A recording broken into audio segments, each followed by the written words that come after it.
Guys welcome to my channel movie choice. నేను ఇంకా మన ఛానల్ ఎవరైనా సబ్స్క్రైబ్ చేసుకోకపోతే వెంటనే వెళ్ళి సబ్స్క్రైబ్ బెల్ ఐకాన్ టైప్ చేసుకోండి. రివ్యూ ఆఫ్ అమావాస్య చంద్రుడు. ఈ మూవీ గురించి చెప్పాలంటే ఈరోజు యూట్యూబ్ చూస్తుంటే మన ఇండియన్ గ్రేట్ యాక్టర్ అయిన కమల్ హాసన్ గారి మూవీ ఒకటి స్క్రోలింగ్ అవుతూ వస్తుంది. ఆ మూవీయే అమావాస్య చంద్రుడు. మూవీ టైటిల్ చాలా ఇంట్రెస్ట్గా ఉందని ఆ మూవీని ఓపెన్ చేసి మూవీ చూడడం స్టార్ట్ చేశా. మూవీ స్టార్ట్ చేసిన తర్వాత కొంచెం ఇంట్రెస్ట్గానే వెళ్తుందని ఫుల్ మూవీని చూసేసా. మూవీ నాకైతే మంచి ఎక్స్పీరియన్స్ ఇచ్చింది గైస్. ఒక మంచి మూవీని చూశానన్న మంచి ఫీలింగ్ మాత్రం కలిగింది మనసులో. ఈ మూవీ యొక్క వికీపీడియా చూస్తే ఈ మూవీ 1981 ఇయర్‌లో ఆగస్టు 29న థియేటర్స్‌లో 2 అవర్స్ 23 మినిట్స్ రన్ టైమ్‌తో రిలీజ్ అయిందని ఉంది. ఈ మూవీకి ది లెజెండరీ డైరెక్టర్ అయిన సింగీతం శ్రీనివాసరావు గారు దర్శకత్వం వహించారు. హీరోగా కమల్ హాసన్ గారు, హీరోయిన్‌గా మాతృదేవోభవ ఫేమ్ మాధవి గారు యాక్ట్ చేశారు. ఈ మూవీలో హీరోయిన్ తాత క్యారెక్టర్లో గొప్ప వ్యక్తి ఎల్వి ప్రసాద్ గారు, ఎల్వి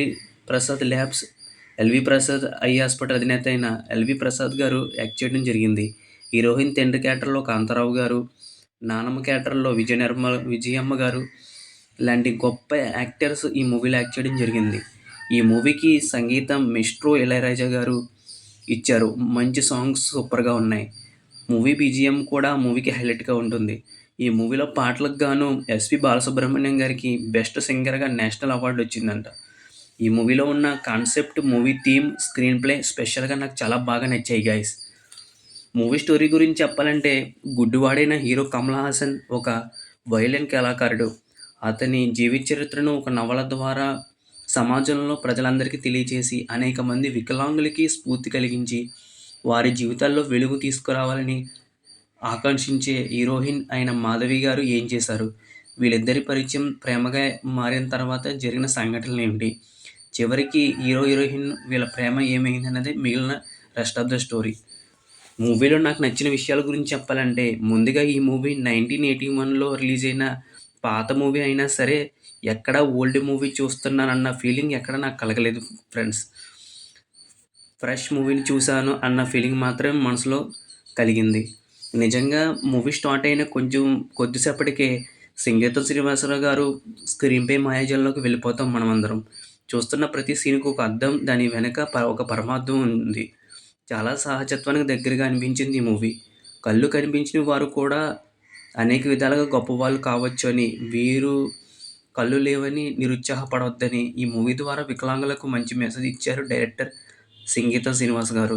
ఒక పక్క మంచి మెసేజ్‌ను ఆడియన్స్‌కి మూవీ ద్వారా చూపిస్తున్న, కథలో ఫీల్ ఎక్కడా చెడగొట్టకుండా కథలో భాగంగా చూపించిన లవ్ స్టోరీ నిజంగా చాలా బ్యూటిఫుల్‌గా ఉంది గైస్. ప్రేమకు ఆస్తి అంతస్తులతో పాటు మనిషి అందం, రూపం, వారిలోని లోపాలు ఏమీ కనిపించవు. ప్రేమించే ఒక మంచి మనసు మాత్రమే ప్రేమ చూస్తుంది అని ఈ అమావాస్య చంద్రుడు మూవీ ద్వారా నిరూపించే ప్రయత్నం చేశారు డైరెక్టర్ సంగీతం శ్రీనివాసరావు గారు.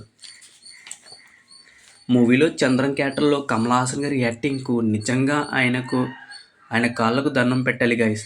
గుడ్డివాడి క్యారెక్టర్లో ఆయన చేసిన బాడీ లాంగ్వేజ్, ఆయన హావభావాలు, కళ్ళను చూపించే విధానానికి నిజంగానే ఆయన నట కమల్ హాసన్ అయ్యారని చెప్పుకోవాలి. మూవీలో ప్రతి మూమెంట్, ప్రతి క్షణం కమల్ హాసన్ గారి క్యారెక్టర్ చుట్టూనే తిరుగుతూ చాలా ఇంట్రెస్ట్‌గా సాగుతుంది. గుడ్డివాడి క్యారెక్టర్లో ఈ తరం హీరోలైన రాజా ది గ్రేట్‌లో రవితేజ గారు, మాస్ట్రోలో నితిన్ గారు చేసిన ఆ క్యారెక్టర్స్ అన్నీ ఈ అమావాస్య చంద్రుడు మూవీలో ఉన్న కమల్ హాసన్ గారి క్యారెక్టర్‌తో ఇన్స్పైర్ అయ్యి తీసినట్టుగా నాకు అనిపించింది. అంత బాగా చేశారు కమల్ హాసన్ గారు. ఈ మూవీలో హీరోయిన్‌గా చేసిన మాధవి గారికి నేను పెద్ద ఫ్యాన్‌ని. మాతృదేవోభవ మూవీ చూసిన వారందరూ ఆవిడకి ఫ్యాన్స్ అవుతారు. అలాంటి మాధవి గారు ఈ మూవీలో ఒక యువతిగా, సేవాగుణం కలిగిన అమ్మాయిగా కనిపించారు. తన ప్రేమ కోసం తప్పించిపోయే ప్రియురాలిగా మంచి పెర్ఫార్మెన్స్ ఇచ్చారు. చాలా అందంగా కనిపించారు. ఆమె స్క్రీన్ ప్రజెంటేషన్ చాలా బాగుంది.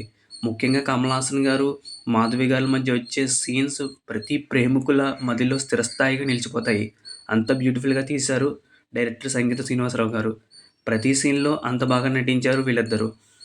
మూవీలో ఎల్వి ప్రసాద్ గారికి, కాంతారావు గారికి, నిర్మలమ్మ గారికి మంచి క్యారెక్టర్స్ చాలా మంచి ప్రాధాన్యత ఇచ్చారు. వీళ్ళు కూడా తమ క్యారెక్టర్స్‌కి 100% జస్టిఫై చేశారు. ఓవరాల్‌గా ఈ అమావాస్య చంద్రుడు మూవీని ఎందుకు చూడాలని మీరు నన్ను అడిగితే నా సమాధానం ఒకటే గైస్. ఇది ఒక క్లాసిక్ మూవీ. చాలా గొప్ప మూవీ. మీలో ఎవరికైనా నాకు చాలా చిరాకుగా ఉంది, మనసుకు కొంచెం ప్రశాంతత కావాలి, ఒక కొత్త అనుభూతిని కోరుకునే వారికి ఈ మూవీ 'అమావాస్య చంద్రుడు' మంచి చాయిస్‌గా నేను చెప్తాను. సజెస్ట్ చేస్తాను. ఈ మూవీలో ప్రతి మూమెంట్, ప్రతి క్షణం, ప్రతి ఫ్రేమ్ ఒక అద్భుతం. చూస్తున్న మిమ్మల్ని ఖచ్చితంగా స్క్రీన్ ప్లేతో మాయ చేస్తుంది. కాబట్టి ఖచ్చితంగా చూడండి.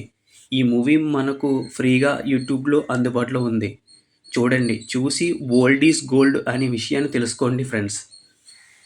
అలాగే ఇది ఓన్లీ నా అభిప్రాయం మాత్రమే. మీరు కూడా చూసిన తర్వాత మీకేమనిపించిందో కామెంట్ సెక్షన్‌లో తెలియజేయండి. ఇలాంటి మంచి మూవీస్, ఓల్డ్ మూవీస్ గురించి మీకు తెలియాలనుకుంటే మన మూవీ చాయిస్ 9 ఛానెల్ సబ్స్క్రైబ్ చేయండి, లైక్ చేయండి, షేర్ చేయండి. Thank you for watching. Have a nice day. జై హింద్.